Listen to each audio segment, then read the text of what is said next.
नमस्कार दोस्तों, मैं अंकुर उपाध्याय स्वागत करता हूं आप सभी का आपके अपने YouTube channel share market analysis में। दोस्तों यहाँ पे आप सभी के साथ बात करूंगा अदानी ग्रुप के स्टॉक्स के बारे में। हालांकि अगर मैं अदानी ग्रुप के स्टॉक्स की बात करूं तो इनमें बहुत बड़ी करेक्शन देखी है, लोगों का बहुत बड़ा नुकसान हुआ है। केवल एक रिपोर्ट ने अदानी ग्रुप की ऑलमोस्ट 12 to 14 लाख करोड़ का मार्केट कैप खत्म कर दिया। हिंडनबर्ग रिसर्च की वो रिपोर्ट जहां पे उन्होंने कहा 85% तक अदानी ग्रुप के स्टॉक्स क्रैश हो सकते हैं because of their valuations, because of their debt concerns. तो ये दो बड़े एलिगेशंस थे एंड एक और था, वो था ये कि यहाँ पे इन स्टॉक्स में मैन्युपुलेट किया गया अदानी ग्रुप के द्वारा, अपने ही पैसे को मतलब बाहर से अंदर लाया गया, यानी विदेशों से अपने ही पैसों को म्यूचुअल फंड के द्वारा बड़े बड़े इन्वेस्टर्स के द्वारा लगाया गया है, जिसकी वजह से उनके प्राइस को मैन्युपुलेट किया गया है। इस तरीके कुछ बड़े एलिगेशंस लगाए, जिसके बाद इन स्टॉक्स में आपने बड़ी करेक्शन देखी। मैंने आपके साथ पिछले 2 दिनों में लगभग 2-3 बार वीडियो शेयर करी कि हिंडनबर्ग की रिपोर्ट सच हो गई। 85% तक क्रैश हो गए स्टॉक्स जिनके वैल्यूएशंस ओवर वैल्यूड थे, जो स्टॉक्स जिनके वैल्यूएशंस कंफर्ट नहीं दे रहे थे, जिनको ऊपर डेट कंसर्न काफी ज्यादा था। तो क्या अब यहां पे हिंडनबर्ग अपना प्रॉफिट बुक करेगा? क्योंकि हम लोग जब ट्रेड लेते हैं तो हम क्या करते हैं, 2 चीजें करते हैं, एक टारगेट, एक स्टॉप लॉस। अब हिंडनबर्ग ने रिपोर्ट निकाली 85% तक क्रैश बोल रहा है, 85% तक क्रैश हो गया, तो क्या वो प्रॉफिट बुक करेंगे? क्या उनकी रिपोर्ट सच हो गई और यहां से दोबारा से रिकवरी रिबाउंड आएगा? यही बस सवाल था। और एग्जैक्टली आप देखिए, अगर आपको लग रहा है अदानी ग्रुप के स्टॉक्स गिरे हैं तो एकदम ठीक लग रहा है, लेकिन आप ये देखिए लोअर एंड से रिकवरी कितनी आई है। सबसे पहले बात करूं अगर अदानी एंटरप्राइजेस की, तो 2 दिन में ये स्टॉक ऑलमोस्ट 40% तक भाग चुका है लोअर एंड से। इनफैक्ट 48 आवर्स भी नहीं हुए हैं अभी, 37% ऊपर है 2 दिन के अंदर ये स्टॉक, 37%।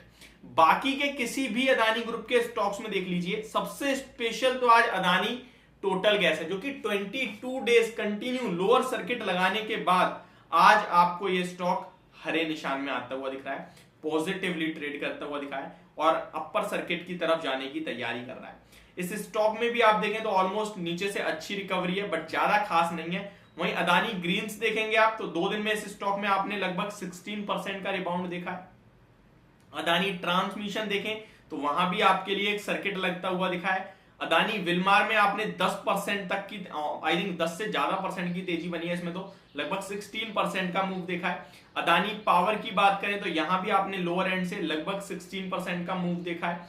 अदानी पोर्ट्स की बात करें तो यहां भी एक मूव आया अच्छा, जो कि 2 दिन में आपने लगभग 11% की तेजी देखी है। इनफैक्ट लोअर एंड से चेक करेंगे तो लगभग 41% की तेजी है, बट ये लगभग पिछले 1 महीने की, बट उसकी बात नहीं करूंगा मैं केवल 2 दिन की बात कर रहा हूं। तो आप यहां क्लियरली देख सकते हैं कि नीचे के लेवल से अच्छा रिबाउंड आ गया है, रिट्रेस हो गया है। अब रिट्रेसमेंट जो होता है ना, फिबोनाची रिट्रेसमेंट, जो आपने एक टूल सुना होगा, वो रिट्रेसमेंट मैक्सिमम 60% तक देखा जाता है। 60% रिट्रेस होगा, उसके बाद अगर घूमा तो फिर वो पुराने लोस को ब्रेक करेगा। लेकिन 60% रिट्रेस होने के बाद और ऊपर गया तो फिर वो स्टॉक कहीं ना कहीं उसका ट्रेंड बदल जाता है, नेगेटिव से पॉजिटिव हो जाता है। ये नॉर्मल केसेस में है। यहां अदानी ग्रुप की बात करें तो अदानी एंटरप्राइज, जो कि इनकी फ्लैगशिप कंपनी है, उसका ट्रेंड अभी तो नहीं, लेकिन हाँ थोड़ी और तेजी बनी तो डेफिनेटली वो फिर से अपने 2000 रुपए जो रिसेंट लगाए हैं वहां पे जा सकता है। अब इस बीच में सवाल ये उठता है, क्या भाई फ्रेश एंट्री ले लें जब आप ऐसी बातें कर रहे हो? तो देखिए, मैंने आपके साथ व्यू शेयर करा, मैं एंट्री की नहीं बोल रहा हूं, क्योंकि एंट्री लेने का मतलब बनता ही नहीं है। मैं आपको ऐसी राय क्यों दूं जहां रिस्क हद से ज्यादा है। हम मार्केट में रिस्क है तो इसका करने नहीं बैठे भाई। हम मार्केट को ऐसा बिजनेस, आप कोई काम करते हो तो क्या उसमें रिस्क है इसका करते रहते हो? नहीं करते। आप इसको जब तक शेयर बाजार को शेयर बाजार या फिर एक ऐसी जगह देखेंगे जहां से मतलब तुरंत पैसा बनाने की सोचेंगे, आप पैसा बना ही नहीं पाओगे। आप इसको एज अ बिजनेस ट्रीट करने लगो, आप इसको बिजनेस के रूप में समझने लगो। आप अपने 1 लाख पे 2000 रुपए मिल रहा है तो आप खुश होना सीखो। 2% मिल गया आपको, एक दिन में मिल गया तो भाई आप तो जीनियस हो। आप किसी भी जगह ग्रोथ देखते हो तो किस हिसाब से देखते हो? मंथली, ईयरली बेसिस पे 10-15% की ईयरली ग्रोथ हो जाए तो वो बहुत अच्छी मानी जाती है। अब यहां फिर ऐसा क्या हो जाता है कि आपको 1 महीने में ही सब कुछ चाहिए। तो मेरे हिसाब से इन स्टॉक्स को अवॉइड एक बेस्ट ऑप्शन रहेगा। बट जिसके पास है वो डेफिनेटली थोड़ा और वेट कर सकते हैं रिट्रेस का। बट एक चीज जरूर याद रखें, अगर कोई भी नीचे दोबारा रिवर्सल देखे तो बेच देना, क्योंकि ये 50% कीमती है आपके लिए। ये 50% कीमती है। 1000 रुपए से आपने 1500-1600 रुपए का हाई, आज ऑलमोस्ट 1660 का हाई देखा है। तो रिवर्सल में ना जिसको निकलना है, जिसको 1100 पे निकलना था, डर लग रहा था, तो उसके लिए 1600 रुपए अच्छा लेवल हो सकता है। तो ये कहना चाहूंगा कि रिवर्सल पे ही निकलना है, तो ये रिवर्सल हो सकता है अच्छा मिल गया तो निकल सकते हैं आप चाहें तो।